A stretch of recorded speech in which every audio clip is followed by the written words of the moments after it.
True transformation cannot happen without a renewal of the mind. I'm sick and tired of being sick and tired. Mind over matter. If the pain of where you are never exceeds the pain of change, you will always remain the same. Through a renewal of the mind, and it takes a process. True transformation, mind over matter. Change your mind, you change your life. Change your life. You gotta go through it to grow through it. Mind over matter. Be clear. Welcome to the Mind Over Matter podcast. Welcome to the Mind Over Matter. We are back at you. Yo, this Coach Ken. Yo, what's up? I'm Coach Lynch. And I'm Sailor. Yo, today we got a good one today. We got a real good one today. Man, a real good one. Real good one. I could say that a few times, but I won't say it anymore. But, I'm going to tell Coach Lynch, tell us how we got to this place. To this All right, spot. He brought us here. So check it out, man. Listen, people call me, they text me, and sometimes I just got to turn my phone off. Phone just goes crazy, right? And one of my guys works out with me early in the morning.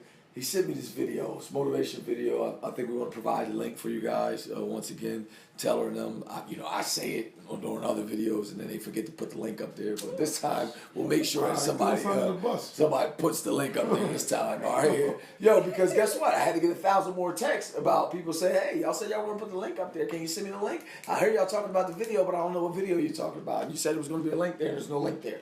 So it makes me work extra hard." Taylor, it's on you. I got you. Thank you. I appreciate that. Now, so, dude sends me this video, and, like 4 or 5 days later, he comes in the gym, and he's like, "Yo, did you watch the video I sent you?" I'm like, "Nah, man, I ain't see it yet, but I'm going to check it out right now." So I started to look at it, and I got like a minute and a half into the video. It was like a 32-minute video. And it was so powerful that I couldn't get past a minute 30. I kept starting it over. And I kept starting it over. And I was like, yo, if I can't get past a minute and 30, man, like, I need to send this to, let me send this to Ken. Boom, I sent this to Ken. Then I was like, yo, let me send this to, and I just started sending this joint out. And I was like, whoa, this right here is crazy. And I was like, if this is having this kind of effect on me, I need everybody to get this kind of feeling from what I feel right now. And it was just, just a bunch of inspiration, a bunch of motivation, at the time. So, the point, what I'm trying to make is that we want today to give an illustration. We want to break it all the way down of what the difference between being motivated is and what driven is. All right, so we've talked about this guy a couple times. His name is David Goggins. I don't want to go into the whole entire story because we just don't have that much time. And he's one of the toughest endurance athletes on the planet. Mm-hmm. And basically, he has made himself into the toughest endurance athlete on the planet. He was picked on as a young kid. He was told he wasn't going to be much of anything or amount to much of anything. He barely graduated high school with like a 1.6 GPA or something like that. And he was picked on where they called him a nigger in high school. And when he was trying to get some help from all this stuff that was going on, he was just a scared kid, no one helped him. He took his notebook to the school principal and he said, these people have a drawn picture of me on a notebook and they called me nigger and all this stuff. And the best piece of advice that the principal gave him was that they spelled nigger Niger. They spelled it wrong. And at that point, he realized that no one was going to help him. And the only person that could turn this thing around was him. And he even actually said in the interview that the best thing that ever happened to him is that nobody helped him. Mm-hmm. And I found that just to be so powerful. So profound. You know why, Ken? Is because a lot of times in the workouts or while we're doing things, people look at me like, yo, you're not going to help them. I'm like, yo, let them figure it out. Or die trying. Look. They're not going to die from double unders. Period. Right. And that's what I tell them, yo, I'm that uncle that's going to toss you in the pool and make you figure out how to swim. Let me just say something right here. You're absolutely right. My grandson, every time something happens, he falls. My wife and is quick to rush over there, pick him up. I said, leave him alone. Yeah. Let him figure it out.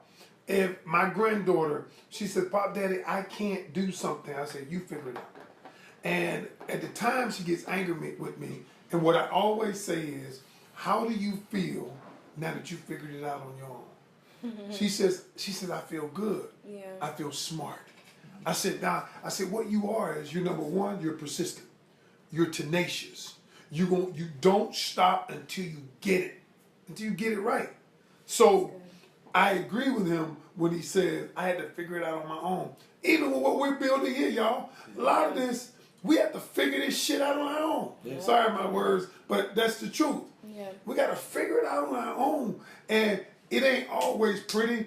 Sometimes we disagree. Sometimes we get frustrated. But at the end of the day, now that we're turning the corner, how does it feel with you, now that you see the very thing that we see in our super conscious mind starting to come to pass? That's powerful, man. That's powerful. So I didn't want to interrupt what you're saying, but I just wanted to bring up a real life example about my grandkids. Today, I tell my wife, don't handicap them. Yeah. I said, people out there today are these kids and then older people who have been handicapped their whole life, because every time something happened, somebody ran to their rescue. Somebody said, let me help you out of it. Let me do this. Let me do that. The truth is, when I went to college, my dad and them dropped me off. I had worked all summer to save money. He said, that's your money for the year. But I said, for the year? He said, you'll figure it out. And when he said it, I was like, he trying to be a smart. He trying, what the hell? You're my dad. You're my mom. He said, son, you'll figure it out. And I get it. When I ran out of money in the spring, I got it. He said, now your decisions, your choices have brought you to this place. Yeah. And now you got to live with those choices. See what it's like to live with the choices you make. And then you determine whether or not you want to live that way again. That's good. That's really good. I got it now. I got it. Make it work. All right. So, Coach. Yes. So on this thing driven. Yeah. So let's go into it.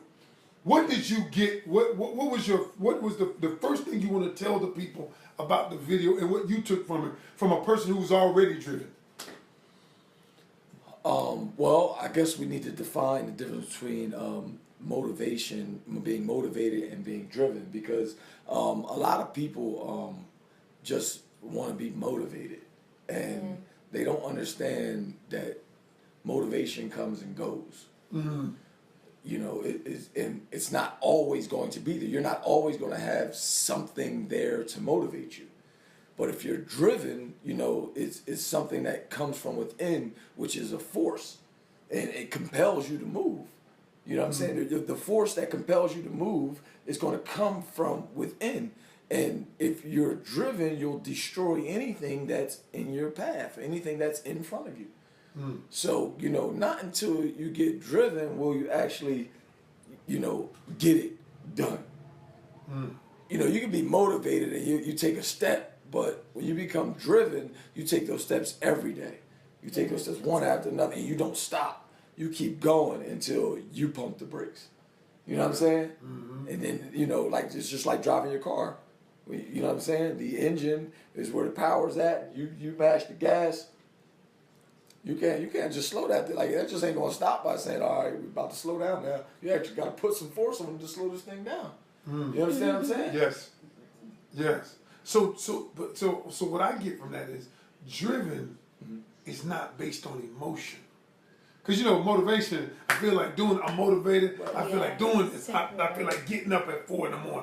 Yeah. Some days you're not going to feel like getting up. Right. So when I'm driven, despite what I feel, I still do what I have to do to get where I got to go. And no matter what happens to me, no matter what happens to me, because in the video, that they'll see this if you watch this video, there's something that happens to him that the average man could not overcome. Yeah.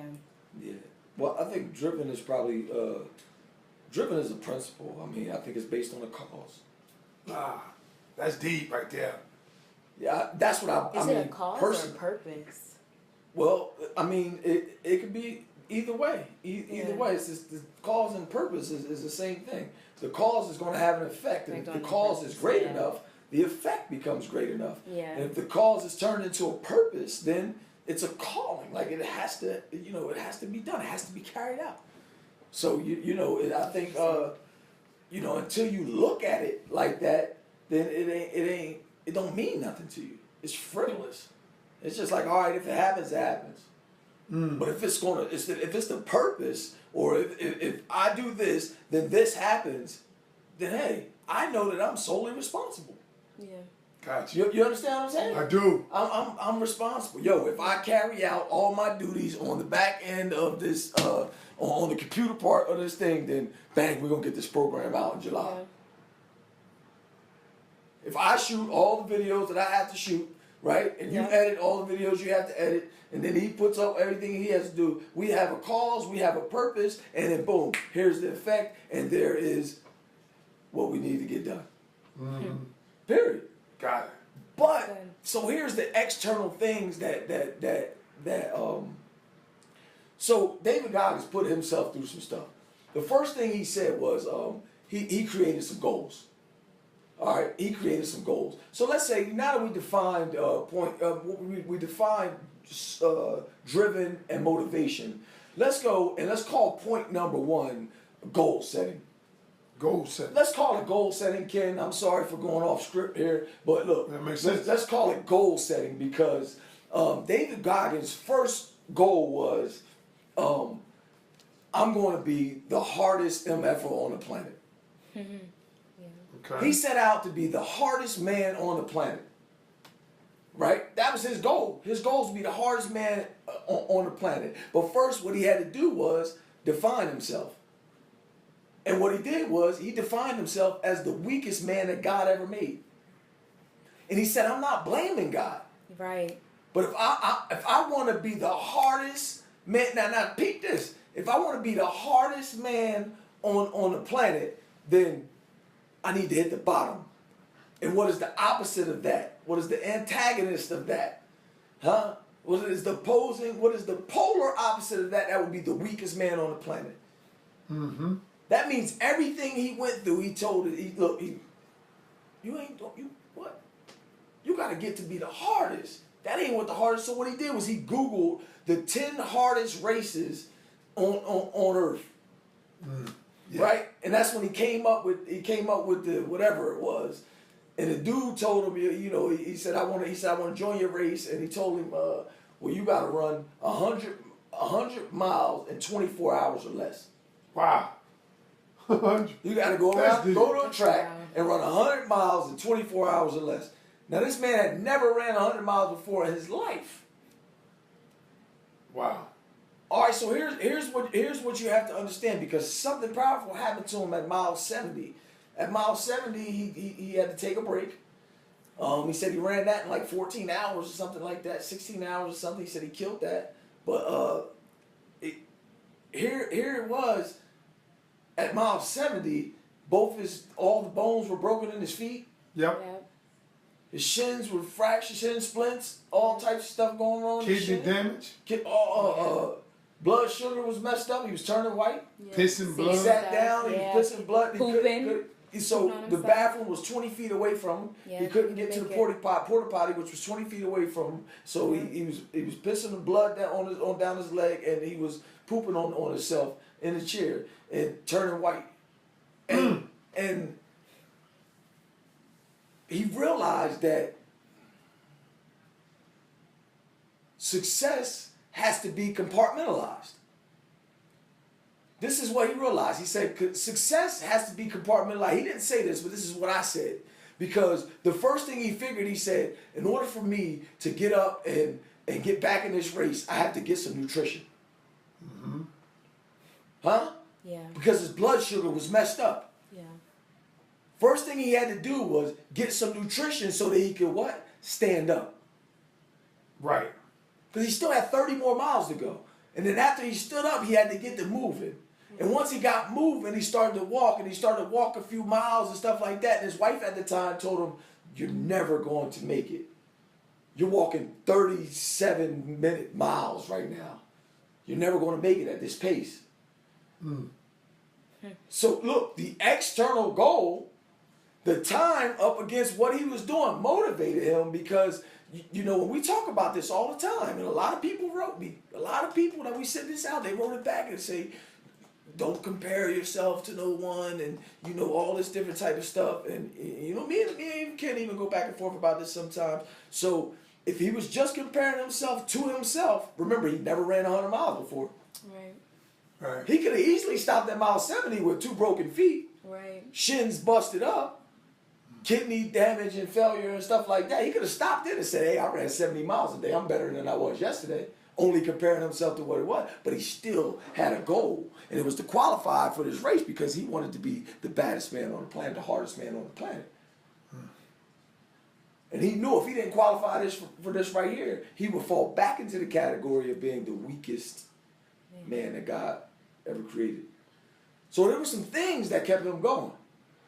Right? Right. There were some things that kept him going here. But before you get to the things that kept him going, Go ahead. I got to interject here because I was just sitting here thinking about the video itself, and I actually visualized what he was going through just at that moment. Yeah. And what I realized, and I think he says it very plainly, he says, the suffering that I went through is necessary. And he was basically saying about the suffering takes you to the point, if you're ever going to do something great in your life, if you're ever going to achieve something, you're going to have to suffer to get it. Right. You're going to suffer to get it. To get the body you want, you're going to suffer to get it. To get the marriage you want, you're going to suffer to get it. And when I mean suffer, I mean sacrifice. You could suffer, you could change either way. He had to sacrifice the way he felt. He had to sacrifice the well-being of his ankles. He had to sacrifice the well-being of his kidneys. Yeah. You know, Well, this is how he looked at that, because they're not going to understand that, Ken. And what they need to understand is suffering is a test of life.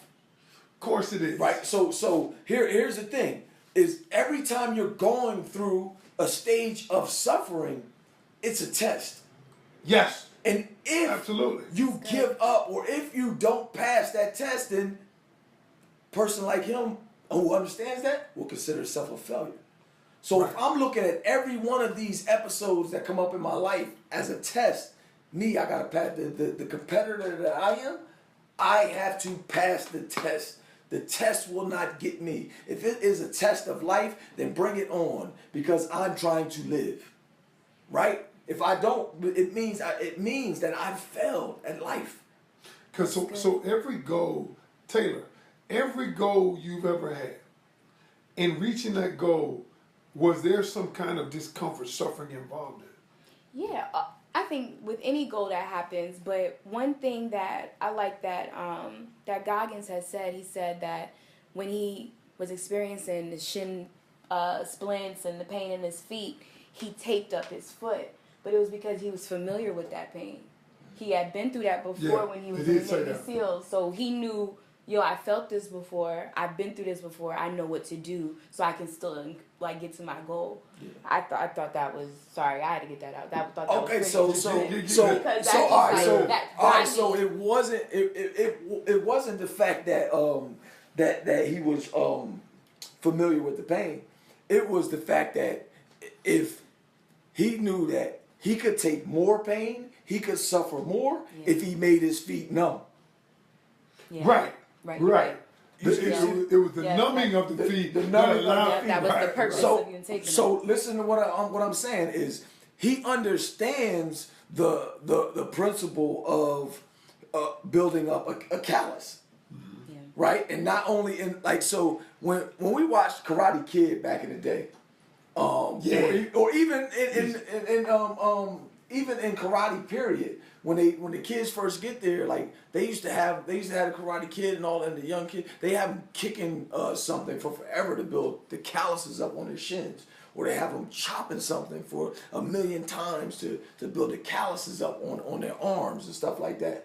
And even when we're working out, you know, we build calluses up on our hands, or when we squat, you know, the bar hurts our back because you might not see it, but you build a callus up on your back so that you can, you know, withstand the pain.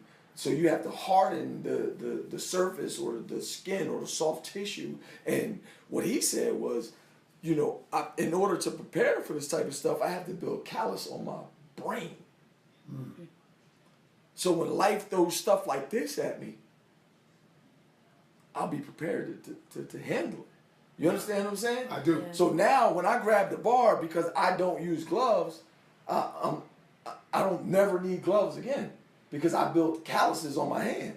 But for those of y'all who never built the calluses up on your hand, you can't. If you leave your gloves in the car, you're twisted. You're like, yo, my whole workout's thrown off. No, think about it. No, I get it. I know it. You're right.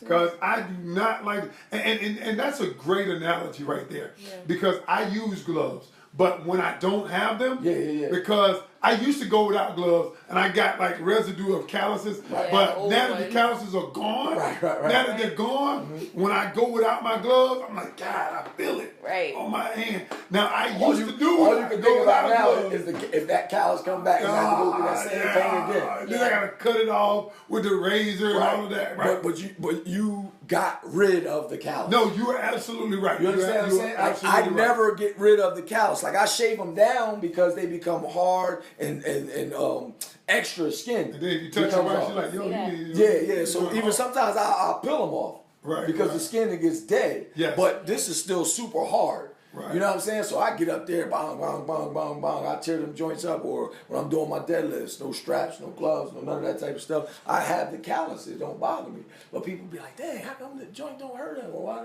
Because I built up the callus. Right. But I built it up through repetition. Yeah. Right. I built it up through friction. This is what they need to understand. Like we say the phrase, iron sharpens iron, right?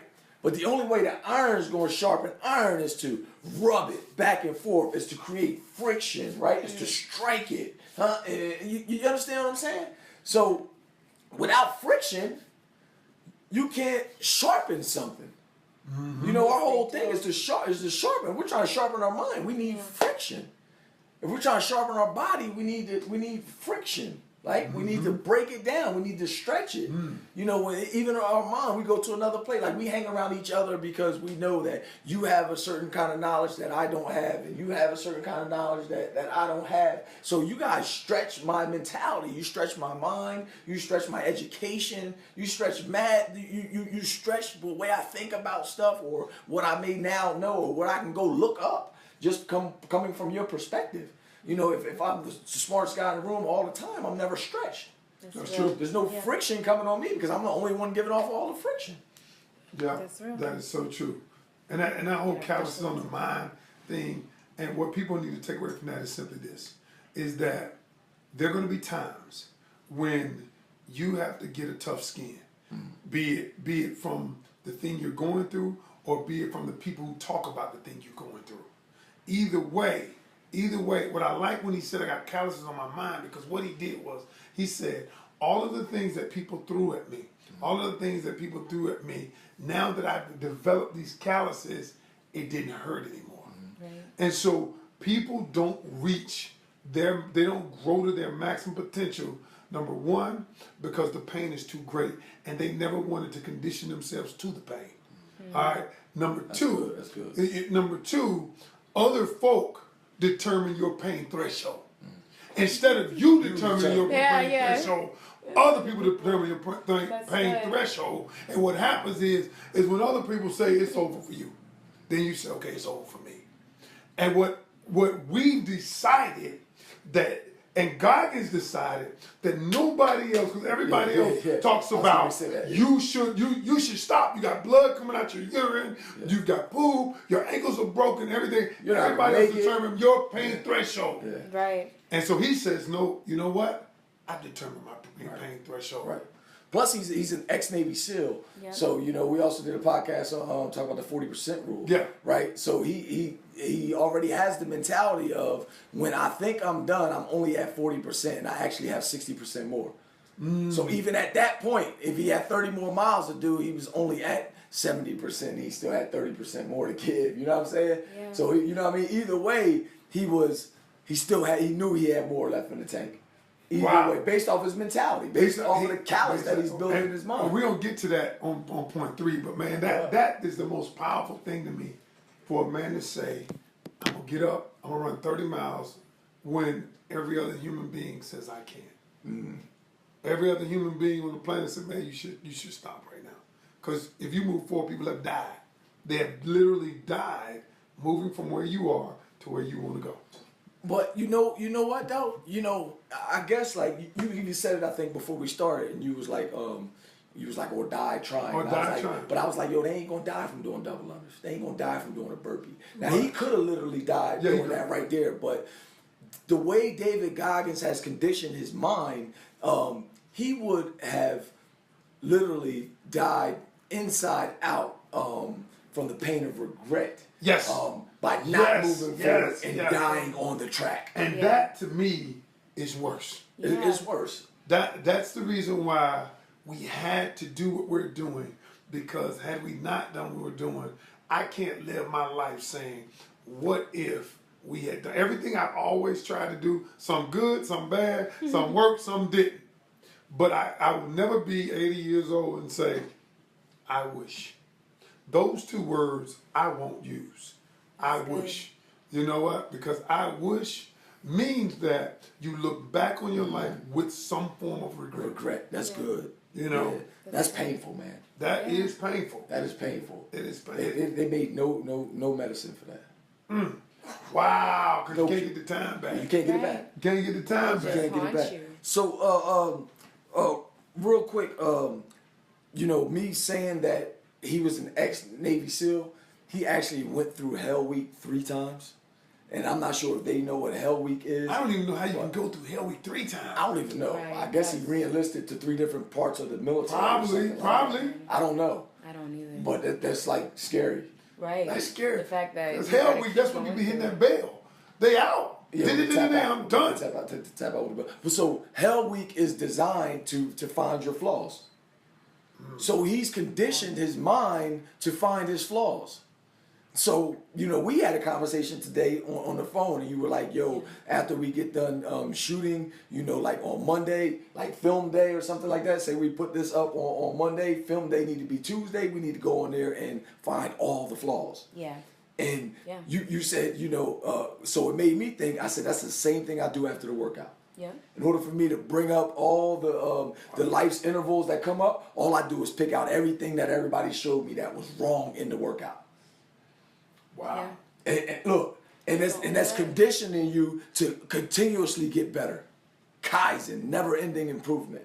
You know what I'm saying? Because if you constantly looking for, because what everybody else does is they celebrate the stuff that they did right.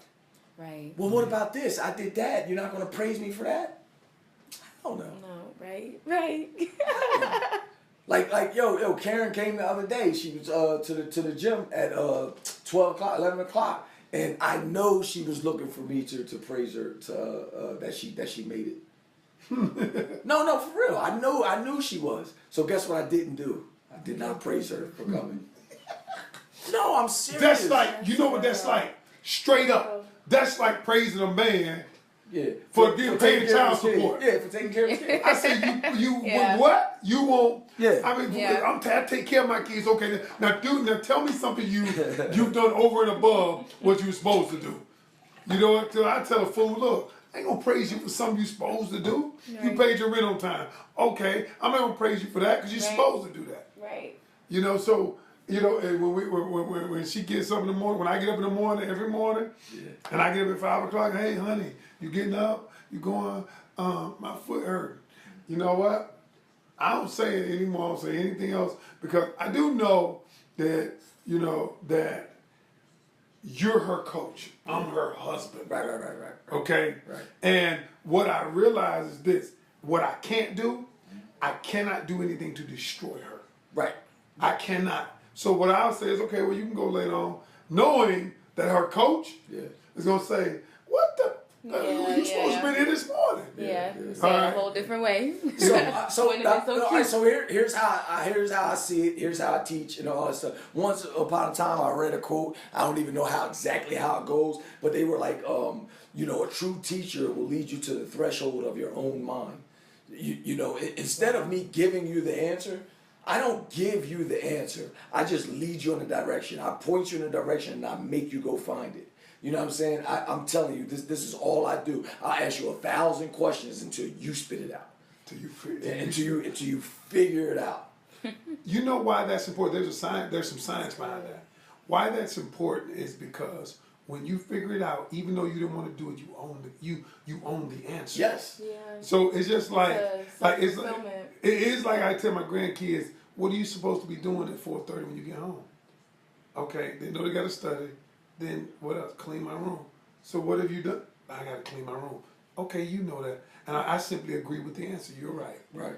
Okay. Confucius said when you hear it, you forget it. You see it, you remember it, but not until you do something do you fully understand it. That was Confucius. So but for me, I'm the black Confucius. So I threw my twist to it. You know what I'm saying? Shout out to me, man. I was about to say, wow, that was really smooth. I like that's Confucius. pretty smooth, man. That's Confucius. Oh, okay. That's Confucius. So if I tell you the answer, you hear it. Guess what's going to happen? You're going to forget it. Yes. Right? So you ever seen somebody out before and you like, yes, man, I know I know that person right there. Yeah. They told you their name, you forgot it. Yeah. yes, You heard their name come out their mouth, but you forgot it. Yeah. You remember them because you seen them. right, Right? But if you had the kind of impression on somebody or you interacted with them, you actually did them, you know what I'm saying? Did something with them, right? yeah. Then you're going to understand it, you're going to remember them, you're going to be able to speak their name and all that. Yo, that's my, Al, what up? I ain't see you in mad long, son. Right. Like, what up? You understand what I'm saying? That's so pretty profound. That pretty is it, right? profound. That's why I lead them to the threshold of their own understanding, their own mind. That's pretty You understand what I'm saying? Yeah. And I teach like that. That's why I'm not like the double learners. I'm not going to sit there and tell you that it's this technique and make sure your legs are straight, you kick your legs forward and all that other type of stuff. Like you have to realize that there's a certain amount of energy that it's going to take for you to whip that rope around 2 times. A certain amount of energy it's going to take for you to jump up and not let your feet get caught under the rope. And until you experience one of them, then you're not going to know what the success is going to feel like. So go out there and do as much as you possibly can to make that happen. Jump as high as you can and turn the rope as fast as you can so one of them can get done. Right?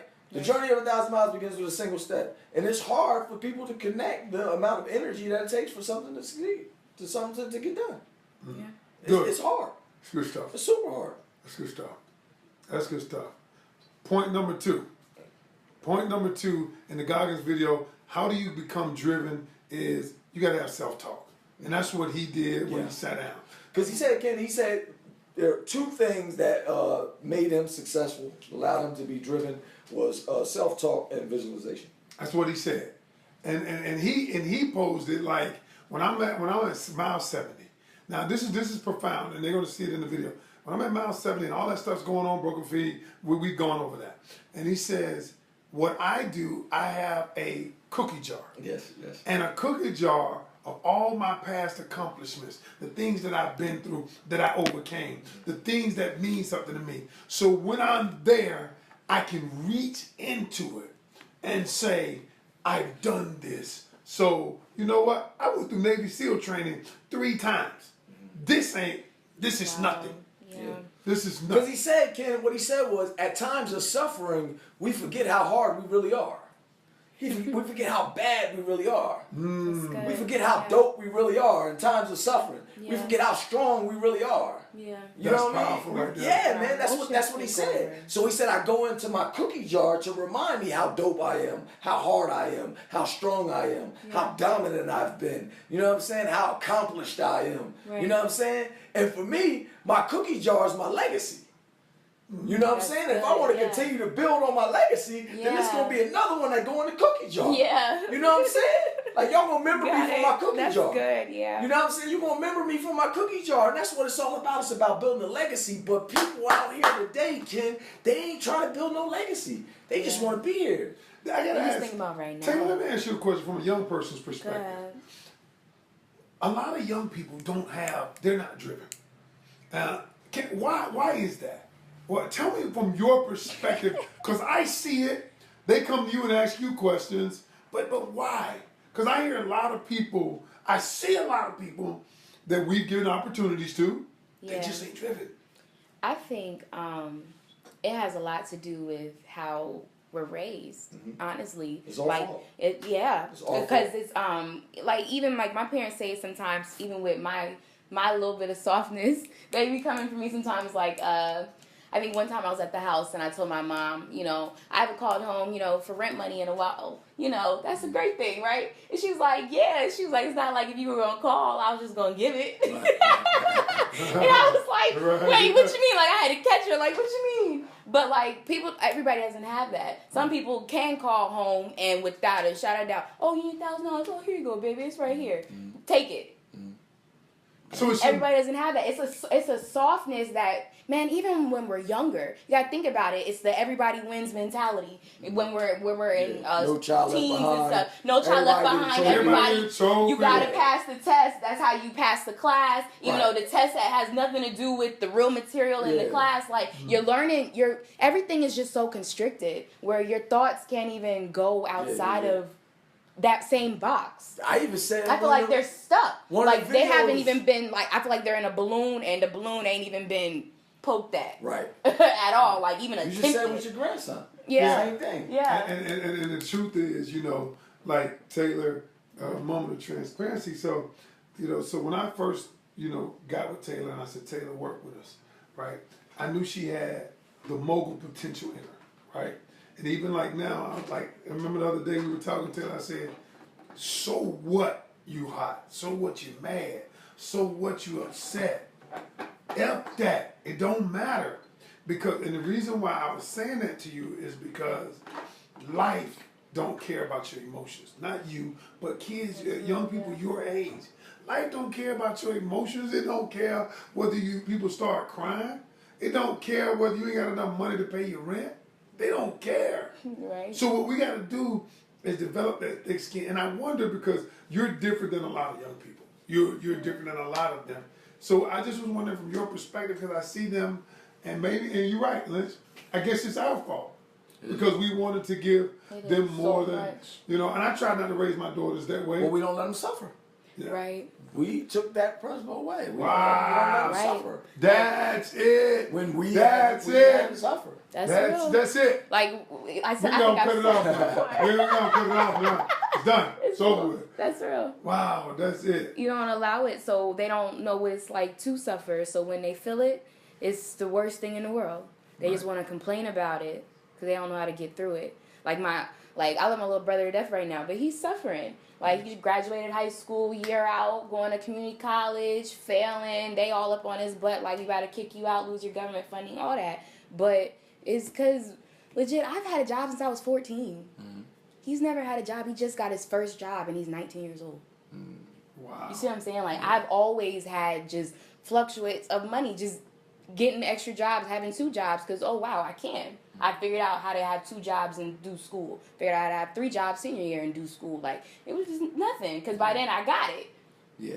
But he never had to do that. Like my mom's like, why isn't he good with money? Shit, he's never earned his own dollar to know that feeling of Right. when I spend that dollar, how that hurt your heart, how that feel when you ain't got a dollar and you know you spent it in X, Y, and Z. So certain stuff he's never been forced to face. Exactly. And basically like when he gets, of age or whatever, he's not going to be familiar with it. He's not going to be able to face what we call the realities or the truths of the day. Yeah. So it's like we as adults or as uncles, aunts, or bosses, whoever we are, a lot of times we're covering up the truths or the realities to spare somebody's emotions. Yeah. You know what I'm saying? And good, yeah. the problem is that people are not forced to face the truth. And what David Goggins said is that I became successful when I moved towards the truth. Yes. You know what I mean? So if people were continue to be like, oh no, don't worry about that. You're smart. You know what I'm saying? Yeah. Nah, I he tell you told the himself he truth. was a No, you're dumbass. not. Right. You're not Yeah. smart. Right. Well, he told himself he was a dumbass. You're a Right, dumbass. right, And I yeah. gotta move towards the truth. So he went to self-education. He became self-taught and all that Yeah. different type of like you had a 1.6. You're not smart. Right. You know what I'm saying? You gotta get smart. Right. You know what I mean? You gotta move towards the truth. So, you know, there's a lot and we're covering up. No, baby, you're gonna be Right. okay. Yeah, Right. dig. Right. Dig. Dig. And that, you know what? I'm just gonna go ahead and toot my own horn. All right. Wow. Wow, really? That's new. Yeah, you know, that's No, what that's new. I don't do that often. Yeah, you don't do that too often. Yeah, I don't do that often. Wow. But ain't wow, nobody, cool. listen, ain't nobody gonna give me the recognition and praise, so I'm gonna go ahead and give it to Go ahead, myself. give Go me ahead. something. You know what I mean? Like, that's one thing that you're gonna find when you step through the doors of that gym around the corner. You know what I mean? Or if you come to me and ask me for advice, I'm gonna give you the truth.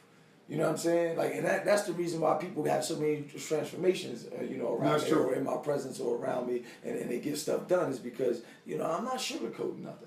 I'm not telling you what you want to hear. I ain't never been a yes man. You know what I'm saying? Yeah. That's why I got all the leaders. That's why all the leaders come to me and they get worked out for me. You know That's what I'm true. saying? Because I ain't gonna allow them to do what they want to do, where they can do that, and then whatever capacity they in, they do whatever they want to do all the time. Yeah. You know what I'm saying? And That's if it's true. time to change or if it's time to get something done, then hey, listen, man, nah, that's not happening right here. Well, That's if you good. move forward, this is what has to happen. This is the truth, and we're going to move towards the truth. And whatever picture you trying to paint to put a facade over the truth, that ain't. This is it. Black, white, A, B. What is it going to be? You know what I'm saying? Like we're going to go to that. We're going to cut through the chase and make it happen. So it's about moving towards the truth. I like that. And if you're not scared to tell yourself the truth, then you can actually get to the other side. That's good stuff. Last thing, last point. Go. Because we can talk about this all day. But the last thing in driven, how do you become driven, is by making the impossible possible. And he said something in that video, and I think I told you this. He said that when your body and mind connect at a place where what you're doing physically seems impossible, where it almost goes out of the realm, and I don't know how he put it, because this is what I got from him. He was saying where it becomes something that the normal human wouldn't do. It becomes inhuman, right? Yeah. But you just made it human by actually doing it. Yeah, that's good. And when what we came to was, you just made the impossible possible. The impossible is only impossible because nobody's done it. When you've done it, it falls in the possible realm. Well, it's just like the 4 minute mile. Nobody had done it. It was impossible until it became possible. So what I want to do in my own life, and this is my moment of transparency, is I always have them because I want people to know I'm just like y'all. I'm just an ordinary person with extraordinary drive. And what I say is this: I'm going to do something this year with my body that I've never done, ever. All right? I'm going to. Okay. I'm driven to do it because I'm no longer dealing in motivation. I've been saying I'm a motivational speaker. I'm gonna stop saying that. You know what? I'm a driven speaker. That's good. You know what I'm saying? good, yeah. I'm a That's driven good. I speak speaker. to your drive. I speak to your drive. good. I like That's that. good. Because That's everybody has a like damn a drive. note. That's Right, good. that note to self. I speak to That's your dope right drive. there. That's good. I'm not a motivation. I'm a driven speaker, and I'm gonna speak to that drive because everybody has it. And Lynch, you said it. When Goggins said it, you reiterated. He said to finish those last 30 miles, I had to go to a dark place inside of me. Inside. He said it wasn't about the Bible. He said I'm not down in religion or anything. Whatever you believe, you believe. He said, but all that aside, God gives us the ability to achieve, to get everything we desire in this life. He said, but there's a place that we all have to go to at some point in our life. Some people don't like to go there. You know why? Because it's dark. Yeah. Yeah. It's quiet. It's lonely. Yeah. And only you can open the door to that dark place. That's good. Only you can open the door. You can't open it for me. Right. All you can do is give me the tools to open it myself. Yeah. So when I get there, I gotta say, you know what? This door only I can open, because that's the key to my drive. The thing that operates when motivation stops. It's the thing that keeps going despite the pain threshold. Right. It's the thing that keeps going when everybody else tells me I should stop. It's the thing that keeps going when I look around me and everybody around me has stopped. Yeah. It's the thing that says, look, you're 50 years old. Yeah. Why are you in here doing these young people? It's the thing that tells me that I'm going to keep going until I do what's impossible for them but possible for me. That's good. That's real good. And I think he summed it up by saying you have to learn to live inside yourself as opposed to living outside yourself. Right. Yeah. And that's what, that stop looking at other people's stuff and stop reading their story stuff is all about, where you need to go inside, live inside yourself so you can find that box, that space, that place, that driven box, and then go ahead and open it up and connect with it. You know what I'm saying? Yeah. So I just think that was a profound statement, to learn to live inside yourself as opposed to living, outside yourself. I think that was dope. Man, it's too much stuff. Y'all gotta look at the video. You gotta look at the video. But keep going, because I think we about to wrap it I up. just want to say this though. It just dawned on me. The place inside yourself is dark. It's dark. And it is dark because the light has never been turned on there. Right. Because it's dark, Right. because That's it's good. only darkness. Darkness has nothing to do with evil. We associate darkness with evil. God, that's But great. darkness is a place where the light has never been shed on. That's right. Okay? You go into a house, you open up the light, and everything in there scurries, roaches, rats, whatever, because the light been turned on. Everything in there that needs to get out of there has to go when the light is turned on. Yeah. And that means insecurity. Yeah. That means everything. That means procrastination. All of the things. Yo, that's why I say what I say to people. Yeah. They probably think this dude is cold, this dude is dark, this dude is evil, this dude is mean. All I'm doing is giving you the truth. Just like earlier, I was like, yo, don't quote me another verse. Don't say nothing else. Not one more scripture need to come out your mouth until you act on one of them. You went in there and did them double unders. I know y'all probably like, oh man, why are you saying that? She can't quote the scripture. I actually was the going. Bible was going to. I was actually glad you the Bible did. was going to help her. Like, listen to what I'm telling. I said, don't quote me another scripture. You know what I told Scott, the one that sent me the video? Yo, don't send me another video. 11,000 people have been affected by that video that you sent me, but don't send me another one. I'll find another one somewhere else, because you're going to tell me you can't flip the tire. You just sent me this powerful video that has me driven. And you ain't driven? You going to tell me you can't flip the tire? Don't send me another video. I tell you, don't quote me another scripture. I tell Karen, don't give me another excuse. That's why I tell them all the same thing. Save it. You know what I want to do? Straight up, I just thought about it. I want to cut this video up. I want to turn this video into about 3 or 4 content videos. Okay. And each point, turn it into a content video. Okay. Because when we were just here talking about just really going into that dark place, I was sitting here thinking, because inside of me, man, there is something that has woke. And you and I talked about it, because you said this: complacency kills the will to build. Yeah.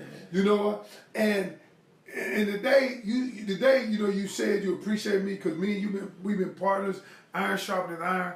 But when I told you, I am at a place now where I am deciding. I've been complacent. I've had some success. And I sat there and I said, I still hadn't gotten to the place where my box is, where that deep place, where the box is, where the darkness is, where my drive truly lives. Okay? Now I've gotten close in things I've done. Right. But you only get there when you make the impossible possible. So how I know I've gotten there is because I do something that I have never done before. Because it's going to take that drive to get that done. And until then, and until I get there, I haven't reached it. I haven't reached it. I think what we're missing and what we didn't say is how him being able to attack the things in front of him makes him happy. Yeah, that was powerful. Yeah, Because that's what he said. That's what he said. He said the things on the other side of the door, you got to attack them. Right. He said if the door you're going to go in Afghanistan or something like that, they're going to blow you up on the other side of the door anyway, and they're going to remember you when you open up that door. Right, and how you opened it. Yeah, how you open up slow. Right. It's like, yo, you got to attack He it. said, you know what he said? Remember what he said though, Taylor? He was like, I resolved that I'm already dead. Yeah. Remember he said? Yeah, exactly. He's like, I have to think that it could be booby trapped, it could be anything. I could walk through it and I could just be gone. But I can't think of that. He said I have to resolve in my mind that I'm already dead. So I'm gonna attack this anyway. That's just like the 30 miles. If I die, I die. Yeah. He said, like, would die trying? Yeah. If I die, I die. But you know what? At the end of the day, I'm gonna attack it anyway. I'm gonna attack it anyway. I told Duma that today at the workout. I kept saying, hey, listen, as long as we go into this workout with the mindset that we're going to die and we make it through, we good. If we don't die, we've survived. Right? So if I'm preparing for death in this workout, she like, what do we got today? I was like, death. And she laughed. But I'm like, nah, we got death. Imagine if you approach this workout thinking that death is on this other side right here. No, this is what I told her this morning. Remember, I was off the 2 red and blacks. I was off 2 extreme fat burners. I was like, y'all need the extreme fat burner. We got it. Oh yeah, $37.99. $37.99. That extreme fat burner. I'm telling you, I've been flowing all day long off that joint since 4 o'clock this morning. Hey. Boy, been on 10 times 10. I had 2 of them joints. Yo. So look, I'm telling you. So what I told her was, I was like, yo, death. We got death. I said, we got death today. What's on the menu? What's on the agenda? Death. Wow. Straight up, I'm serving death. You know what I'm saying? Now, if you can eat that and still be alive, then hey, we made it. You know what I'm saying? Like, yo, I'm telling you, I'll be saying some real stuff. They think I'll be joking and playing, man. But, you know, it'll come around. You'll catch it. You'll catch it one day. You'll get it. You'll definitely get it. Man, all right, we can go and wrap this up, man. Yeah, this powerful. I know we're going longer than we normally go, but at the end of the day, somebody's going to get helped by this. So, y'all got any parting thoughts? I'm done. I already said all I got to say. I mean, I got a few things I want to say. I want to just read this, but I was reading some of my wife's notes that she sent me, and she said that this video is a direct reality check to those of us who play it safe. Ooh! Wow, that's good, because yes, it is. Ooh! She said, I was under the impression that motivating myself was superior to being driven. However, motivation comes and goes. When you're driven, everything in front of you get destroyed. You know what I'm saying? So she that was a dope note that I was like, yo, I need to put that in my notes. Let me copy and paste that to my joint. So I thought I needed to share that with everybody. That was real good. That was good. That's what it did. Wow. So you know, I just want to leave them with a few things. I'm gonna read this directly from here. It says, when we have to do what we hate to do in order to receive. It says we have to do what we hate to do in order to receive greatness in our lives. And my wife sent me a quote today, and I said it to you, Ken, and I was like, all the quotes in the world that I'd have written, read, and stuff, I was like, how the heck I ain't got this one? And she said, pressure pushes us to God. To God. Right? Yes. And then she said, pleasures pull us away from God. Wow. Is that true, Taylor? Yeah, that's true. You gotta think about it. Anything that we think is amazing usually don't line up with the word of God, of what we're supposed to be doing anyway. Yeah. Like drinking, like partying, like all that. We're not even supposed to be doing because that. a lot of pleasures, they make us comfortable. Yeah. And then the sins that come with it. Right. And that went along the lines with our oxymorons and all that different type of stuff.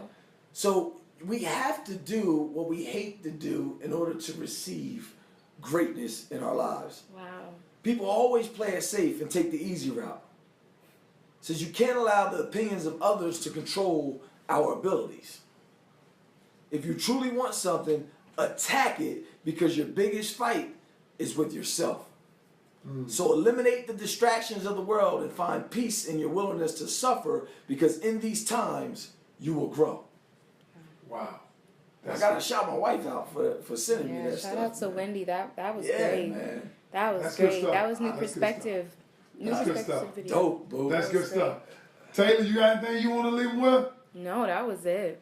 That was it. Hey, yo. That We're was it right going to there. wrap this up, y'all. But all I can say is I don't have anything to leave you with. We said everything, left it all on the field. At the end of the day, that's it. Coach, leave them with the last quote. Oh, man. Okay. So this is what we're going to tell you today, man. Look, it's mind over matter. Yep. And if you don't mind suffering, then achieving your goal won't matter. That's good stuff. Yo, be driven, y'all. We'll see you on the next one. Mind over matter. Change your mind, you change your life. Change your life. You gotta go through it to grow through it. Mind over matter. Be clear.